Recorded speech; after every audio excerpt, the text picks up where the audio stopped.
जिसने मौन रहकर ये अधर्म होते हुए देखा, उन्हें उनके मौन रहने का दंड मिलेगा। श्राप है ये अग्निसुता द्रौपदी का।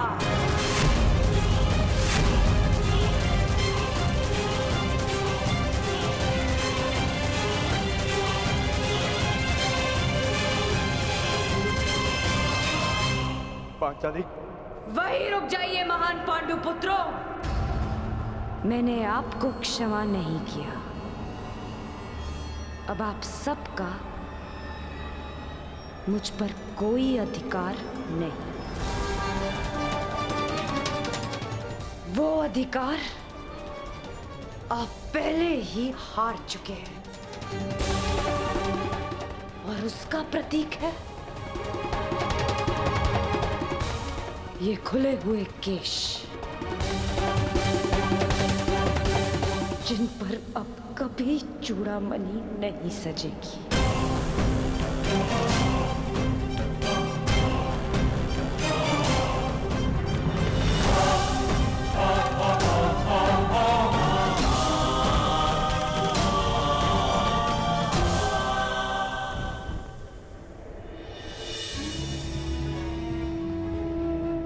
अपना जीवन दांव पर लगाकर स्त्री संतान को जन्म देती है। पुत्र के जन्म में अपना नया जीवन खोजती है। पीड़ा के उन पलों में भी उसकी आंखों में दुख के अश्रु नहीं होते। मुख पर प्रसन्नता, मन में संतोष होता है। और बदले में हम पुरुष उसे क्या देते हैं? पुरुष के किए गए हर कार्य का दंड अंततः स्त्री को भुगतना पड़ता है। क्यों? राम को दंड देने के लिए सीता का हरण होता है। सीता को ही अग्नि परीक्षा क्यों देनी होती है? युद्ध पुरुष करता है और पराजित स्त्री होती है। वीर गति पाकर पुरुष स्वर्ग भोगता है और विधवा होकर स्त्री नरक भोगती है। क्यों? क्यों पुरुष का अहंकार जगता है और स्त्री की स्वतंत्रता को सुला दिया जाता है? जुए में, मदिरा के मद में धन पुरुष खोता है और भूख स्त्री के भाग्य में आती है। क्यों? विवाह के पश्चात स्त्री सौभाग्यवती बनकर घर में आती है और उसके मस्तक पर सिंदूर के रूप में उसके पति की दासी होने का चिन्ह लगा दिया जाता है। अपनी इच्छा से 100 पत्नियां रखने वालों को पराक्रमी समझा जाता है और दुर्भाग्यवश एक से अधिक विवाह करने वाली महिला को वैश्या कहकर पुकारा जाता है। क्यों? पुरुष असफल होकर संसार का त्याग करता है और अपना घर संसार चलाने के लिए स्त्री को संघर्ष करना पड़ता है। क्यों हम पुरुषों के हर दुष्कर्म का फल स्त्री को भुगतना पड़ता है? जो जीवन देती है उसका अधिकार तो केवल आनंद, प्रसन्नता और सम्मान होना चाहिए। फिर उसका चीरहरण क्यों होता है? स्मरण रखना, जब तक स्त्री को मान, सम्मान और अधिकार मिलेंगे, ये सृष्टि फलेगी, फूलेगी, विकास होगा। और जब जब स्त्री का मान भंग होगा, जब जब उसका अभिमान पुरुष के दम तले कुचला जाएगा, तब विनाश होगा। हर बार एक नए रूप में एक महासंग्राम होगा, एक महाभारत होगा।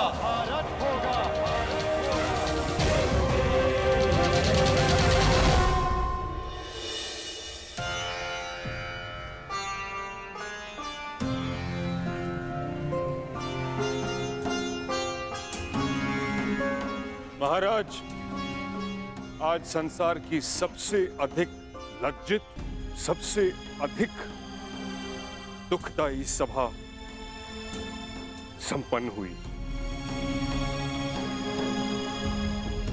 अब आज्ञा दीजिए। नहीं है आज्ञा।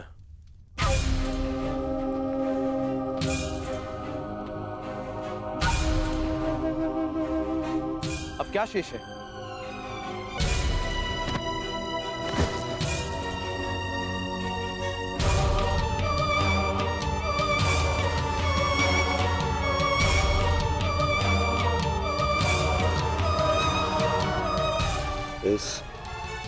इस सभा को अभी अपने महाराज का पिंडदान देखना शेष है।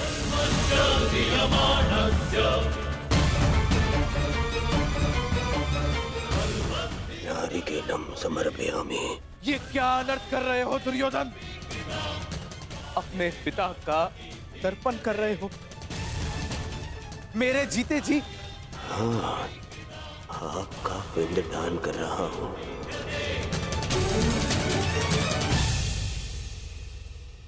मैं आज से अनाथ हुआ पिताश्री। ये क्या मूर्खता है दुर्योधन? ये मूर्खता नहीं है, ये मेरे और मेरे पिता के मध्य का संबंध है जिसे आज मैं तोड़ रहा हूं।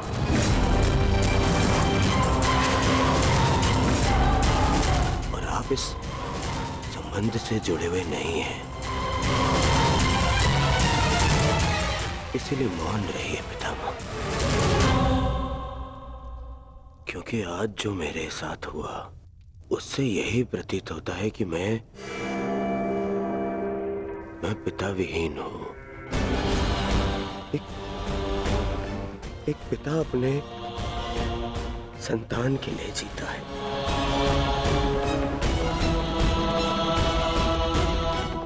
परंतु आज मेरे ही पिता ने मेरे ही साथ इतना बड़ा अन्याय कर दिया। क्या अनर्थ प्रलाप कर रहे हो दुर्योधन? मैं प्रलाप कर रहा हूं। एक सम्राज्ञी को द्यूत में दासी बना लेने पर इस सभा में सभी ने बहुत बड़ा चढ़ाकर कहा। सब मेरे विरुद्ध हो गए, परंतु मुझसे बिना किसी कारण के एक श्राप के भय से मुझसे इंद्रप्रस्थ छीन लिया गया, मेरा साम्राज्य छीन लिया गया। और इस अन्याय के कारक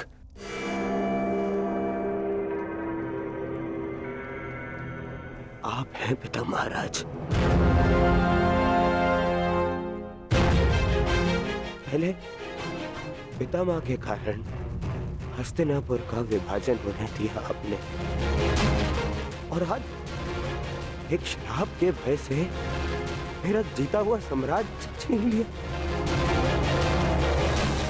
महामंत्री, वेदों के ज्ञाता, महाज्ञानी, मंत्र पढ़े। मैं आज अभी इसी क्षण अपने पिता का श्राद्ध करूंगा।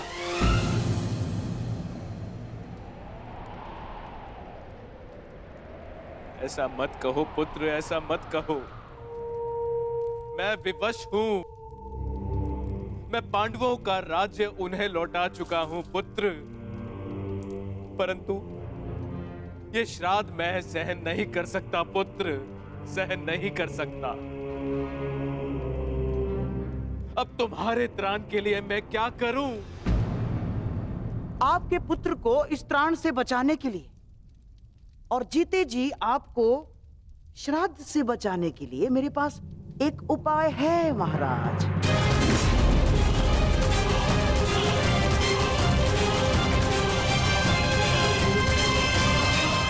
ये द्वार क्यों बंद हो रहा है? क्या मूर्ख कौरव इसी क्षण युद्ध चाहते हैं? प्रणिपात श्रीमान, महाराज ने आपको स्मरण किया है और लौटने के लिए निवेदन भी किया है। कह दो उनसे हम नहीं आएंगे। अब ना हमें उनका निमंत्रण स्वीकार है और ना ही निवेदन। ये निवेदन नहीं है अनुज। यदि ये निवेदन होता तो द्वार इस प्रकार बंद नहीं होता। ये आदेश है। तुम्हें आदेश और ये द्वार दोनों तोड़ दूंगा। हम लौटेंगे तो बस युद्ध के लिए। नहीं अनुज भीम, नहीं। ताश्री हमारे बड़े हैं। यदि उन्होंने आज्ञा दी है तो हमें जाना होगा। ये आज्ञा नहीं है भ्राताश्री, जाल है और हमें इसमें नहीं फंसना है। पांचाली यहां से जा चुकी है, व्यथित है। हमें उसे संभालना है। हमें इंद्रप्रस्थ जाना होगा भ्राताश्री। ये जाल है तो भी हमें धर्म के कारण जाना होगा।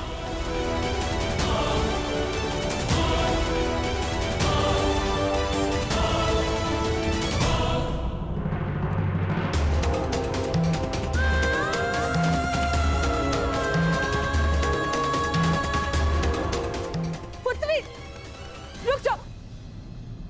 इस अनर्थ का दंड अवश्य दिया जाएगा कौरवों को। यदि मन में क्लेश हो तो मुझसे बात करो, तुम्हारा मन हल्का हो जाएगा। परंतु इस तरह स्वयं को मत जला। पांचन, पुत्री वहीं रुक जाइए माताश्री। ये द्वार मेरे और आपके मध्य की सीमा है, इसे पार मत कीजिएगा। पांचाली को एकांत चाहिए।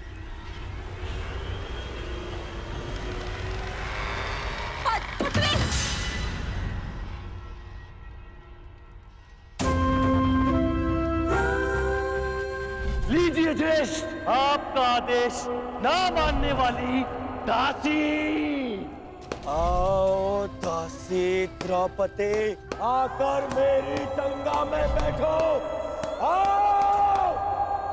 वस्त्र हरण करो इस दासी का, जो हर 2 महीने में अपना पति बदले, जो स्त्री 5-5 के साथ शयन करे, उसे क्या कहा जाता है? बताओ कर्ण। शब्दकोश में 5-5 पुरुषों के साथ में संसर्ग करने वाली स्त्री को क्या कहते हैं? बोलो। क्या कहते हैं? क्या कहते हैं? क्या कहते हैं? क्या कहते हैं? क्या कहते हैं?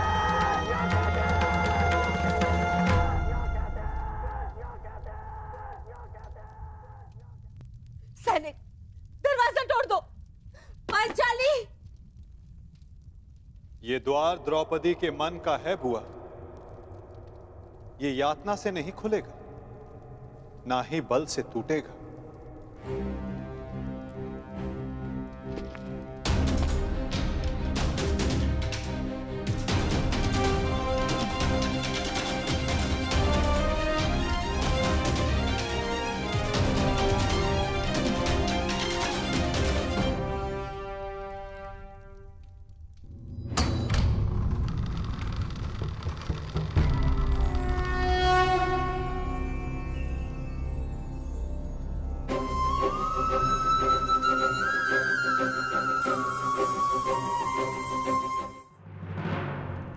सखी,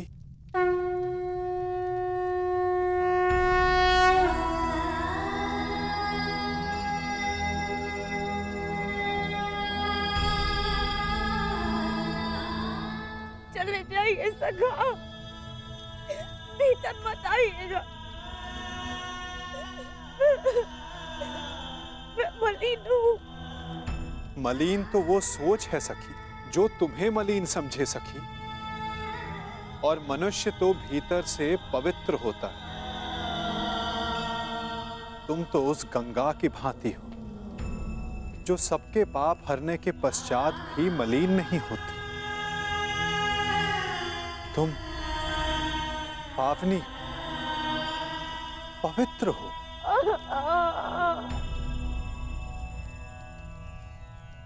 चले जाइए केशव।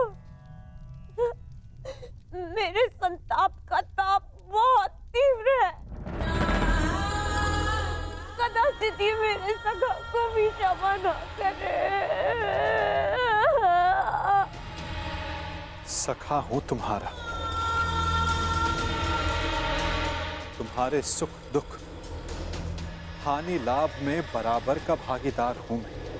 तुम्हारे सुख में आनंद किया और आज अपने हिस्से की पीड़ा तुमसे लेने आया हूं, तो अपने भागीदार को उसका अधिकार नहीं दोगी सखी?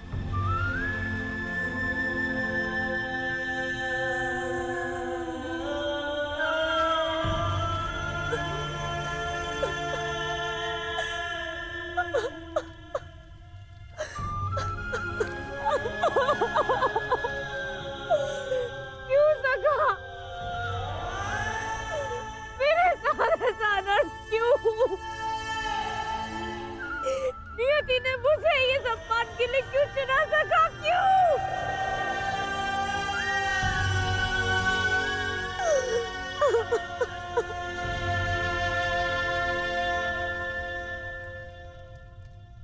क्यों? ये क्यों बड़ा भयानक होता है सखी? क्योंकि हम इस क्यों के उत्तर को खोजते रह जाते हैं और अपना लक्ष्य खो बैठते हैं।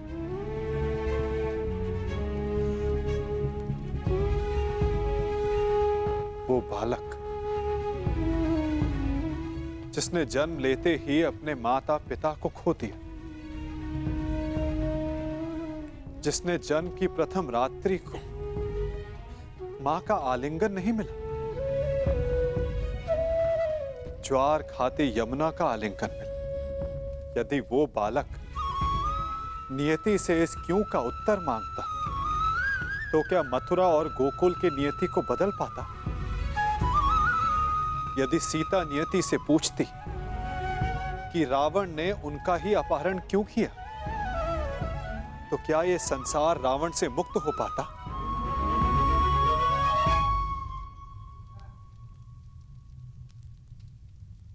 जो कल बीत गया सखी, यदि उसका दुख वर्तमान में मनाओगी तो अपने भविष्य को खो बैठोगी।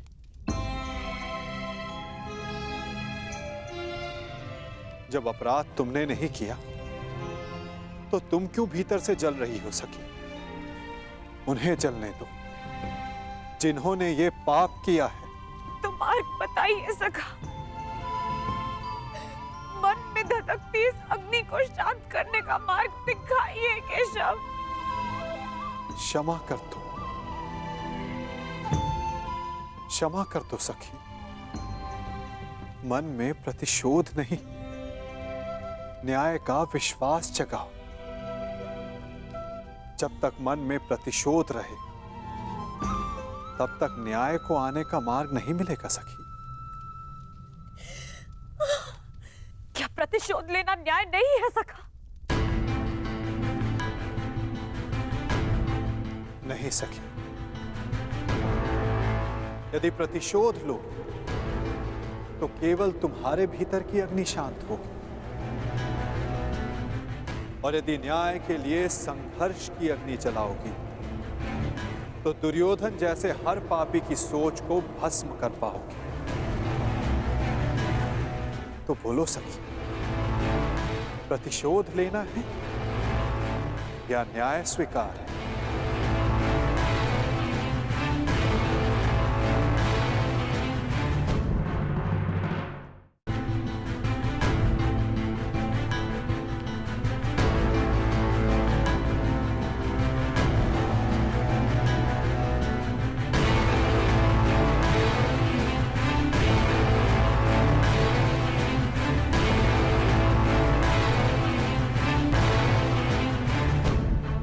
प्रणिपात दासश्री, आदेश करें कि आपने हमें यहाँ क्यों बुलाया है? तुम्हारे साथ न्याय करते करते कदाचित मैंने अपने पुत्र के साथ ही अन्याय कर दिया युधिष्ठिर। विजय की हुई वस्तु पर विजेता का ही अधिकार होता है युधिष्ठिर, चाहे वो युद्ध में हो या फिर जुए में। जो दुर्योधन ने जीता है उस पर उसी का अधिकार है, परंतु मैंने भावना में बहकर उससे वो सब छीनकर तुम्हें दे दिया। तो आप कहना क्या चाहते हैं ताश्री? ये चाहते हैं कि हम इन्हें इंद्रप्रस्थ दे दें। और मैं चाहता हूं कि मैं यही सारे कौरवों को मृत्यु दे दूं। मौन रहो भीम। मैं यहाँ न्याय का सबको बराबर का अवसर देना चाहता हूँ, ताकि कोई ये न कह डाले कि हस्तिनापुर में किसी के साथ अन्याय हुआ है। अब ये न्यायी सभा नहीं रही तातश्री, अन्यायी सभा हो चुकी है। ऐसा ना कहो अर्जुन। यदि ये अन्यायी सभा होती तो तुम सब दास होते ना। आप ये बताएं मामाश्री कि इसका हल क्या है? हल तो केवल एक ही है युधिष्ठिर, और एक दांव।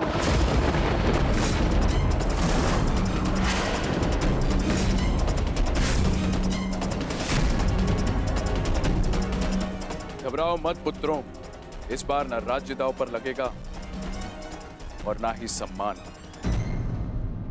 परंतु इस बार जीतने वाला दूसरे के राज्य पर 13 वर्ष का अधिकारी होगा।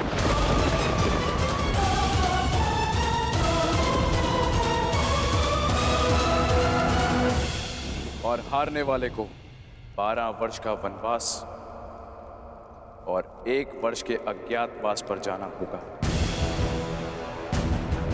और हाँ, यदि इस अज्ञातवास में अज्ञातवासी पकड़ा गया या पहचान लिया गया तो फिर से 12 वर्ष का वनवास और 1 वर्ष का अज्ञातवास। बोलो पुत्र, स्वीकार है? न्याय का केवल एक ही मार्ग है जो शेष है, एक ही मार्ग है जो धर्म की ओर जाता है। धर्मराज, कहो, क्या स्वीकार है तुम्हें ये मार्ग?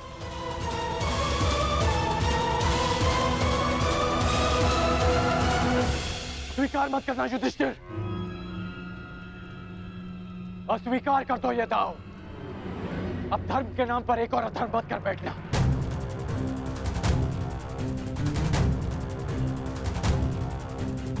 मौन मत रहो युधिष्ठिर, अन्यथा इतिहास तुम्हें कभी क्षमा नहीं करेगा। मत खेलना ये दाव। महाराज धृतराष्ट्र मेरे पिता तुल्य हैं। पितामह, आचार्य द्रोण और काका श्री सब यहाँ उपस्थित हैं और सबकी उपस्थिति में मुझे ये दाव खेलने को कहा जा रहा है। कदाचित ये दाव अधर्म, मैं इस दाव को ना कह सकता, इस अधर्म को ना कह सकता, परंतु बड़ों की आज्ञा का पालन करना ही मेरा धर्म है। मैं इस धर्म को ना नहीं कह सकता। तुम तो धर्म और अधर्म की परिभाषा ही भूल गए हो।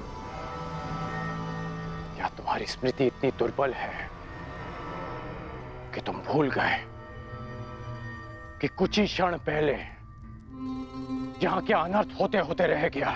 तुम दास बनते बनते रह गए, तुम्हारी पत्नी का मान भंग करने का प्रयास किया गया। ये वही सभा है जहां वर्षों पूर्व मेरे भाई की हत्या की गई थी और आज एक स्त्री का मान भंग किया गया।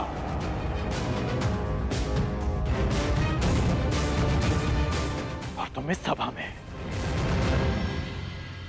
धर्म की बात कर रहे हो। मैंने पहली बार जीवन में किसी से हाथ जोड़कर प्रार्थना की थी। मैंने तुमसे प्रार्थना की थी युधिष्ठिर। स्मरण है या भूल गए? राजकुमार युधिष्ठिर, आपका अवश्य यही सुझाव होगा। मुझे कुछ भी कहने का अधिकार नहीं कर्ण महोदय। मैंने दोबारा तुमसे प्रार्थना की। मेरा निवेदन मानिए, इस निमंत्रण को स्वीकार मत कीजिए, क्योंकि मुझे संदेह है ये निमंत्रण आपके सम्मान के लिए नहीं, उस अपमान के प्रतिकार के लिए भेज रहे हैं। परंतु तुमने मेरी प्रार्थना नहीं सुनी, उसे अस्वीकार कर दिया।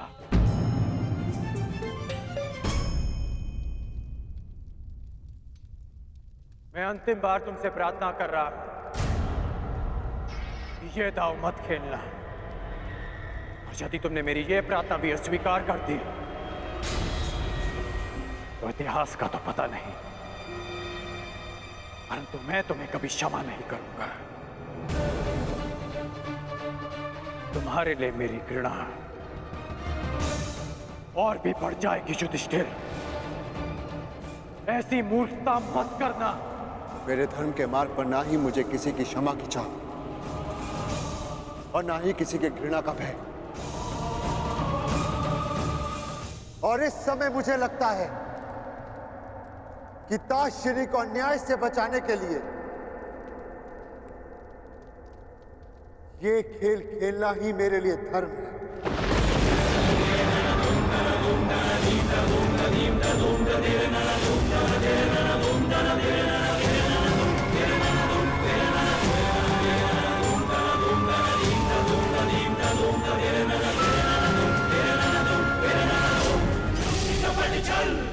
तो क्या मैं ये समझ लूं कि सम्राट एक और दांव खेलने के लिए प्रस्तुत हैं? अस्वीकार कर दो पुत्र। पासों को छूना भी मत पुत्र। नहीं नहीं पुत्र।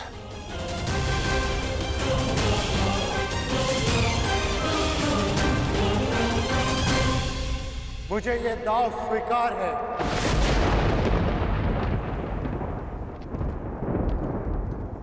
प्रत्येक पापी को दंड भुगतना होगा। वो जिसने लालच के लिए छल किया, और वो भी जिसने अधर्म को धर्म मानकर उसका पालन किया।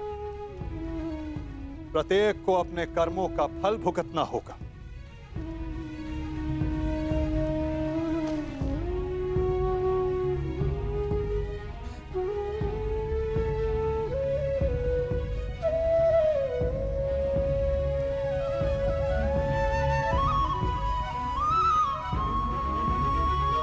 परंतु ऐसे नहीं,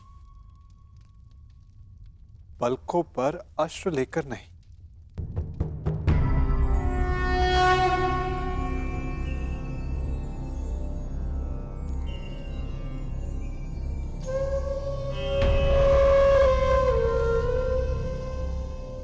तुम्हारा जन्म इतिहास बदलने के लिए हुआ है सखी, इतिहास बनने के लिए नहीं।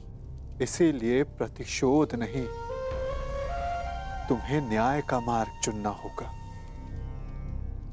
क्योंकि प्रतिशोध अन्याय को जन्म देता है और न्याय एक नई व्यवस्था की स्थापना को।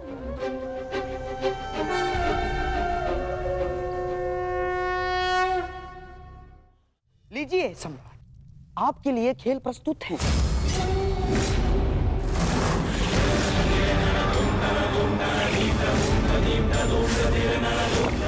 सुंदर युधिष्ठिर, अब मेरी बारी है।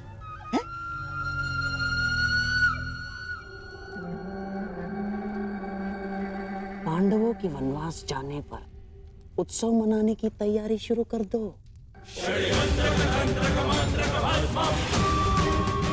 पांडवों की हार निश्चित है। परंतु ये केवल मेरी नहीं, स्त्री के सम्मान की हार है सखा। मुझे प्रतिकार चाहिए, नाश चाहिए कौरवों का केशव। केवल दुर्योधन का, केवल कौरवों का, बस यही उद्देश्य है जीवन का। यदि ऐसा है तो चलो अभी चलते। तुम्हारे अश्रों की सौगंध वासुदेव अभी जाकर समस्त कुरुकुल का नाश कर देगा। परंतु एक बार सोचो, उसके पश्चात क्या होगा? संसार का मार्ग बदलने वाली पांचाली के इस प्रयास को लोग क्या कहेंगे? प्रतिशोध या न्याय की स्थापना? तुम्हें प्रत्येक स्त्री के मान के लिए न्याय व्यवस्था की स्थापना करनी है सखी। केवल दुर्योधन को नहीं, उस सोच को दंड देना है जो स्त्री के मान को पुरुष के दम के पांव के नीचे ले आती है। तनिक सोचो सखी, जिन्होंने साम्राज्ञी के साथ ऐसा किया, वो एक साधारण नारी की क्या गति करेंगे? तुम्हें एक उदाहरण बनना होगा द्रौपदी, ताकि धर्म के नाम पर अधर्म का स्वांग बार बार रचने वालों के मन में धर्म का भय व्याप्त हो सके।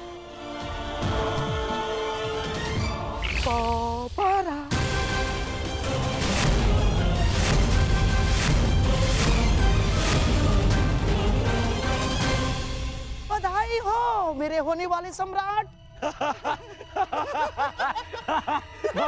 दोबारा हार गए। पांडव दोबारा हार गए। सम्राट युधिष्ठिर, पांचाली को दासी बनने से तो तुमने बचा लिया, परंतु स्वयं को वनवासी होने से नहीं बचा पाए। वन में जाने को प्रस्तुत हो जाओ महान पांडु पुत्रों। और हाँ, स्मरण रखना, इस पूरे अवधि में ना ही तुम किसी से संधि करोगे और ना ही किसी मित्र राज्य में रहोगे। और हाँ, यदि 1 वर्ष के अज्ञातवास में पकड़े गए या पहचान लिए गए तो फिर से दोहराया जाएगा। दुर्योधन, ऐसा प्रतीत होता है कि इनका जीवन वन में ही कटना लिखा है। अब तुम ही बताओ, जन्म वन में लिया, विवाह वन में किया, और अब काल का सामना भी कदाचित वन में ही करोगे।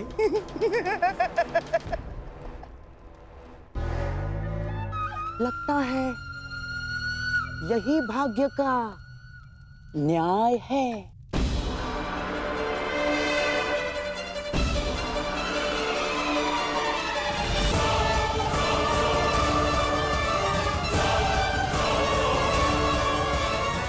काल का सामना आप करेंगे मामा श्री, क्योंकि इस अन्याय का प्रतिशोध हम लेंगे, न्याय लेंगे हम।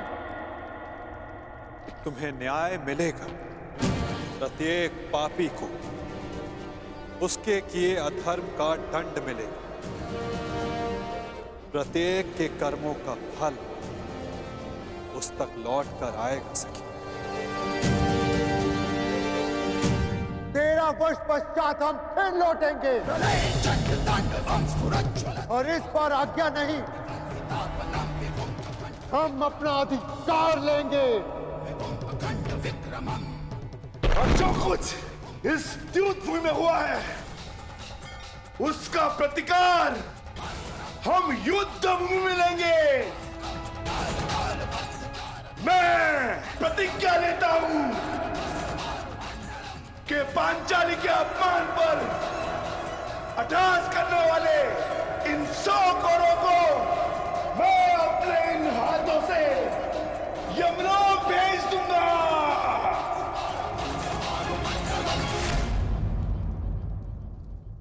ये मत समझना कि वन में हम विश्राम करेंगे दुर्योधन। हर पल प्रतिशोध की अग्नि में जलेंगे, और जब लौटेंगे तो इतने बाण बरसेंगे, अंधकार छा जाएगा हस्तिनापुर के भविष्य पर। महायुद्ध होगा।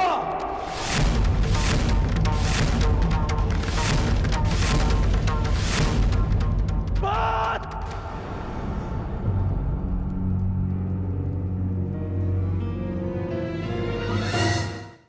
किस बात का प्रतिशोध अर्जुन? आज द्रौपदी का सम्मान भंग हुआ तो उसका कारण दुर्योधन के प्रतिशोध से अधिक युधिष्ठिर का लालच था। और अब वनवास भी तुमने स्वयं पाया। मैं ये नहीं कहता कि इस सभा में जो हुआ वो उचित था।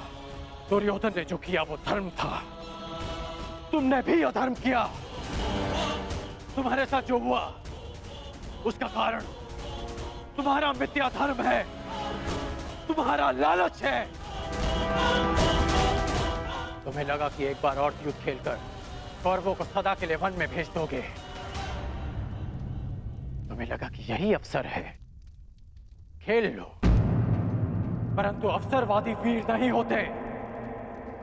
वीर वो होते हैं जो हर क्षण को अवसर बना दे। यदि आज तुम ये दूसरा दाव ना खेलकर युद्ध करते तो सौगंध अपने गुरु परशुराम की कि अपने आत्मग्लानि के निराकरण के लिए मैं स्वयं अपना कवच निकालकर तुम्हारे चरणों में रख देता और तुमसे कहता कि मेरा सर धड़ से अलग कर दो, परंतु तुम सब कायर हो। तुमने युद्ध चुना, युद्ध नहीं। द्रौपदी का मान भंग करने के उत्तरदायी तुम पांचों भाई हो। जब देखो नियम और धर्म का बखान करने वाले जानते भी हो कि नियम और धर्म क्या है। नियम और धर्म वो होते हैं जो समाज और मनुष्य के कल्याण के लिए होते हैं, और जो नियम और धर्म विनाश ले आए वो अधर्म है। और इस बार ये अधर्म तुम सब ने किया है। धर्म और अधर्म का निर्णय इस सभा में नहीं होगा कर्ण। बीतने दो 13 वर्ष, उसके पश्चात होगा यह निर्णय। उन 13 वर्षों के पश्चात कर्ण युद्ध भूमि में तुम्हें सबसे आगे खड़ा मिलेगा। तुम भाई जिसे धर्म युद्ध कहते हो, मैं उसे तुम जैसे धर्म को ना समझने वालों के विरुद्ध महायुद्ध कहता हूं। ये युद्ध प्रतिशोध के लिए नहीं होगा, ये धर्म युद्ध होगा। धर्म और न्याय की स्थापना के लिए होगा, साधुओं के परित्राण के लिए, दुष्कर्मियों के नाश के लिए होगा। जब खेत में खरपतवार इतनी बढ़ जाए कि रोकी ना जा सके तो उसे जलाकर भस्म कर दिया जाता है, ताकि उसकी भस्म की नींव पर नई फसल जन्म ले सके। एक नए संसार के लिए, एक नई व्यवस्था की स्थापना के लिए, सुनहरे भविष्य के लिए कलंकित वर्तमान के विरुद्ध युद्ध होगा। इस सृष्टि का सबसे बड़ा युद्ध होगा। उनके विरुद्ध जिनके हाथों में मैं भारत का भविष्य सुरक्षित नहीं समझता। तुम्हारे धर्म की विद्या सोच और मेरे परिवर्तन की प्रतिज्ञा के मध्य होगा महायुद्ध, होगा महाभारत। ऐसा युद्ध जो ना पहले कभी हुआ है, ना इसके पश्चात होगा। होगा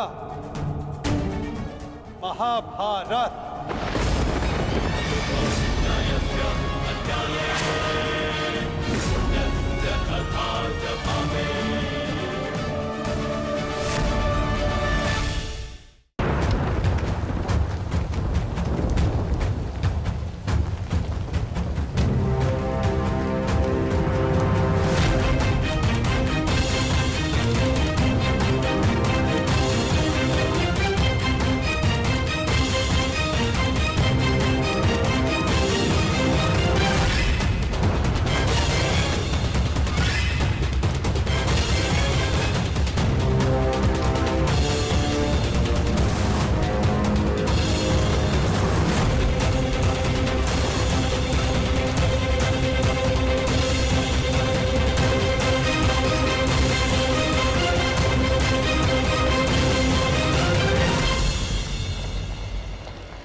बधाई हो अंगराज, तुम्हारे मित्र के जीवन से उसका सबसे बड़ा कांटा दूर जा रहा है। और यदि मेरी दृष्टि से देखें तो एक महायुद्ध हस्तिनापुर के समीप आ रहा है।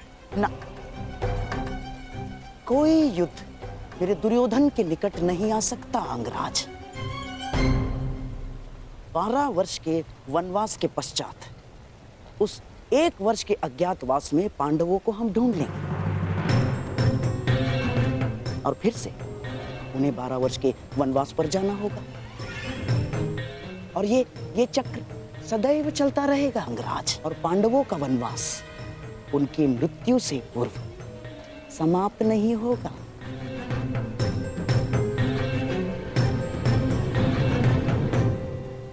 और यदि समाप्त हो गया तो द्यूत नहीं, युद्ध होगा, जहां आपके पासे भी काम नहीं आएंगे गांधार राज। पासे काम आए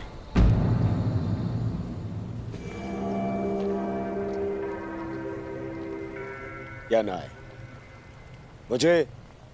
मुझे तो इस बात की प्रसन्नता है कि आज मेरा मित्र मेरे काम आया। आज जिस तरह से जो कुछ भी तुमने किया, जो तुमने मेरा साथ दिया, जो उन पांडवों को उत्तर दिया, मैं बहुत अभिभूत हुआ मित्र।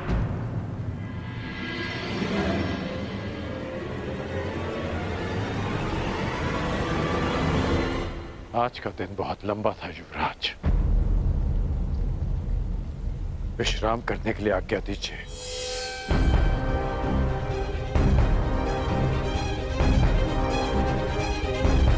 अब मित्र, मामाश्री, ये द्यूत तो मैं जीत गया, पर कहीं ऐसा तो नहीं कि मैं अपना मित्र हार बैठा? नहीं दुर्योधन, ऐसा हो ही नहीं सकता। तुम्हारा ये मित्र अंगराज कर्ण तुम्हें छोड़कर कभी नहीं जा सकता ना। अब तुम चलो, कल की तैयारियां करो। हमें कल इंद्रप्रस्थ जाना है ना दुर्योधन?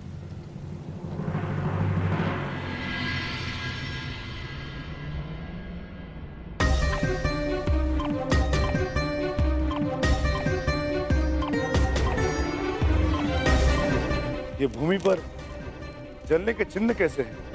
ये पांचाली के चरणों के चिन्ह हैं। उसके मन की अग्नि उसके तन को जला रही है।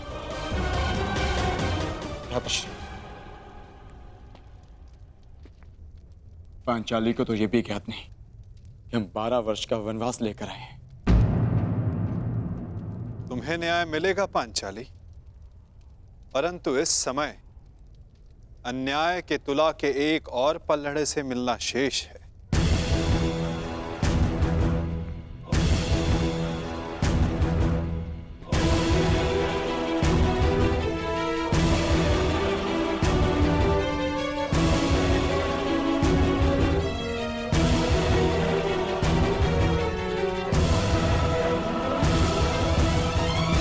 आओ महान वीरों, प्रणिपात स्वीकार करो। फहरा आए अपने धर्म की ध्वजा धर्मराज, दिखा दिया अपने गदा का बल विकोदर, अपने बाणों की पैनेपन की सीमा देख आए अर्जुन।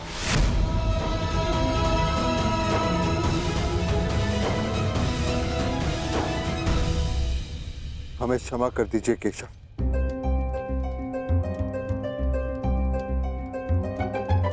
हमने जो कुछ किया धर्म से विवश होकर किया। कदाचित दुर्योधन का भी यही कहना होगा कि उसने जो कुछ भी किया धर्म के तले किया, परंतु धर्म क्या है, उसकी सीमा क्या है, क्या यह सब जानने का प्रयास आप सब में से किसी ने किया?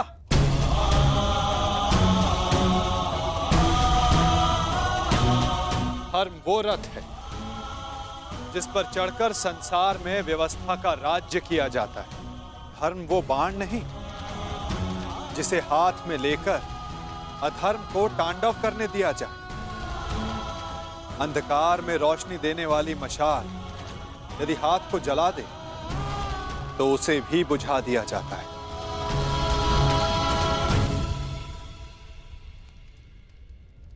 धर्म जब सीमा पार करके अधर्म का कारण बन जाए तो क्या उसे छोड़ देना उचित नहीं धर्मराज?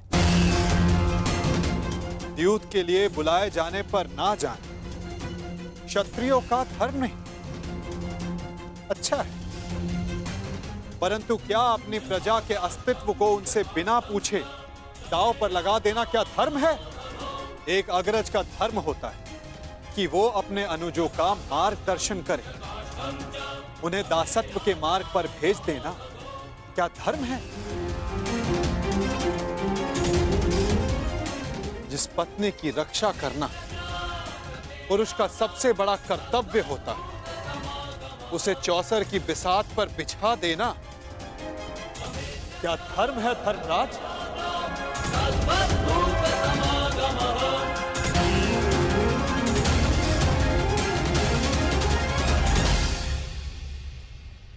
हम क्षमा चाहते हैं वासुदेव। मैं क्षमा नहीं करूंगा।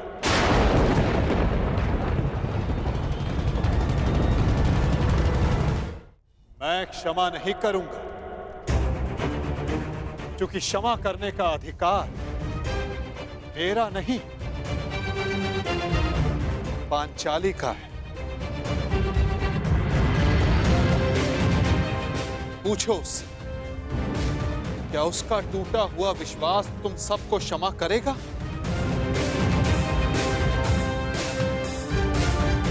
क्या उसके खुले हुए केस तुम्हें क्षमा करेंगे? क्या इतिहास तुम सबको क्षमा करेगा?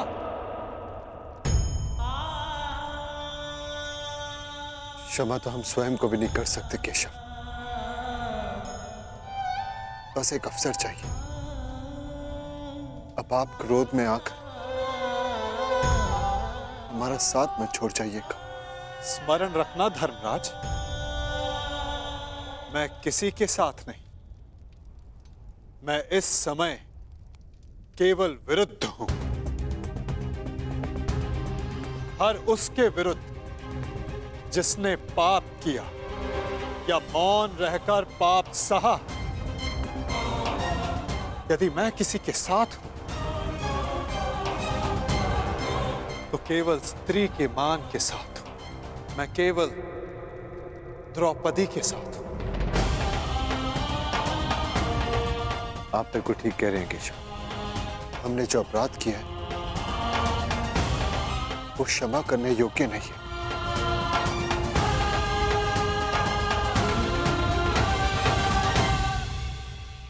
हमें क्षमा मत करना पांचाली, क्योंकि कहीं हमें एक क्षमा भूला ना दे कि हमें तुम्हारे साथ हुए अन्याय का प्रतिशोध लेना है। हमें हमारे अपराध का दंड नियति ने दे दिया पांचाली। हमने हमारी गृह लक्ष्मी का अपमान सहा और नियति ने हमें राज लक्ष्मी से वंचित करके वनवास दिलवा दिया।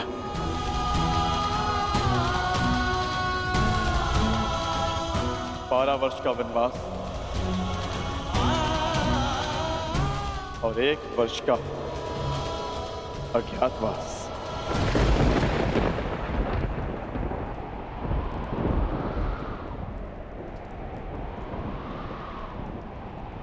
कोई अंतर नहीं पड़ता मुझे, कोई अंतर नहीं। अपना सम्मान भंग हो जाने के पश्चात मेरे लिए ये राज्य, ये महल, ये सुविधाएं कोई मोल नहीं रखती। अच्छा ही है, कम से कम ये वनवास और अज्ञातवास आप सभी को अपना लक्ष्य स्मरण करवाता रहेगा।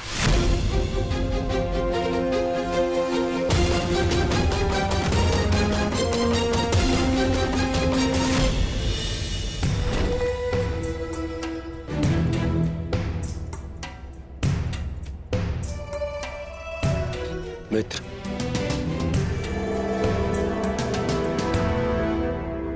तुम यहाँ अकेले क्या कर रहे हो मित्र? इस सुरक्षा चौकी की जांच कर रहा हूं युवराज। वर्षों से हस्तिनापुर पर आक्रमण करने का किसी ने साहस नहीं किया, परंतु अब आभास हो रहा है कि आक्रमण शीघ्र ही होने वाला है। तुम व्यर्थ चिंता कर रहे हो मित्र। 13 वर्ष 13 वर्ष बहुत लंबा समय होता है और उन पांडवों का तो वनवास कभी समाप्त नहीं होगा। परंतु फिर भी तुम्हें यह करना ही था तो किसी सेवक को बुला लेते, उससे करवा लेते। एक सेवक ही यह कार्य कर रहा है युवराज।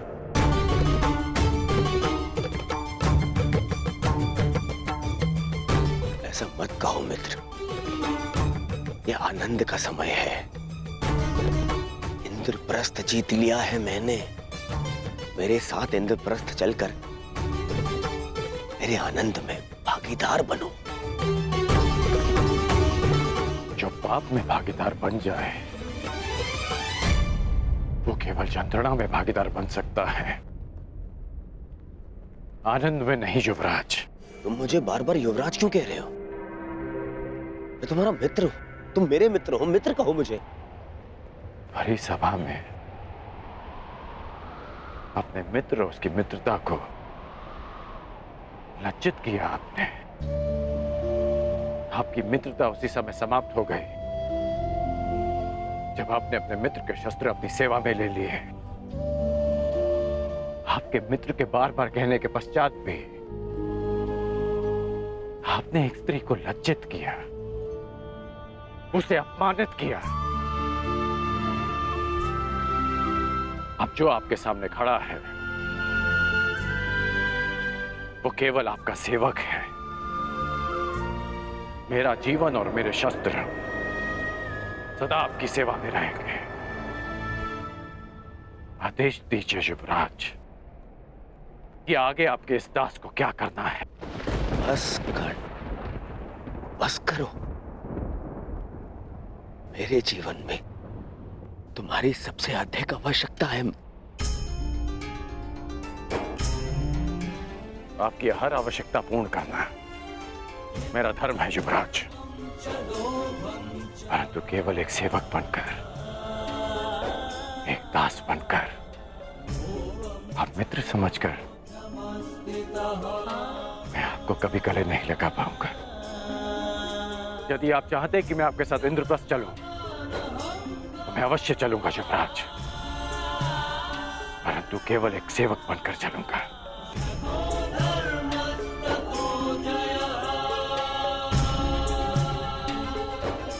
अपने दास को आज्ञा दीजिए युवराज। बड़ी बात।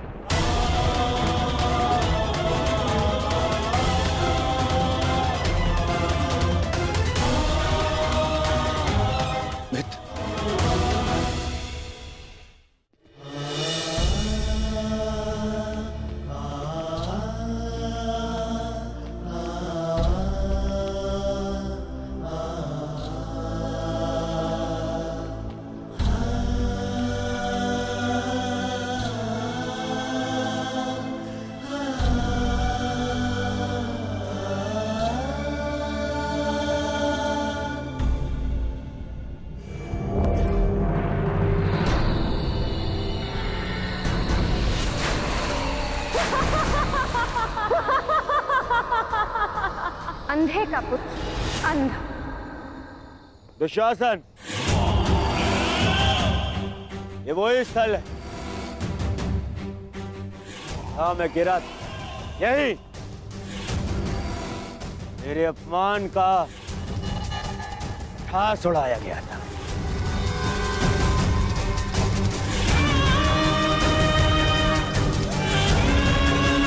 इस स्थान को तोड़वाकर इसे समतल बना दो। इस माया महल के हर एक क्रम को भंग कर दो और यहाँ बोध चिन्ह स्थापित करो जो संसार को यह बताता रहे किस प्रकार दुर्योधन ने अपने अपमान का प्रतिशोध लिया था।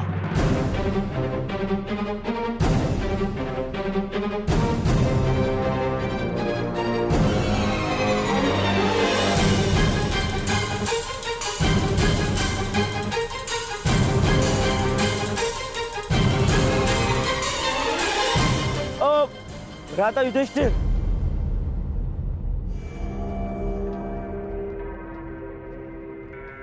अरे मेरे पांडव भाई जा रहे हैं, परंतु जब भाई दूर जा रहा हो तो दूसरा भाई उसे भेंट दे, ये रीति है ना मामा श्री? हाँ, तो इन भाइयों के लिए इस भाई की ओर से एक छोटी सी भेंट।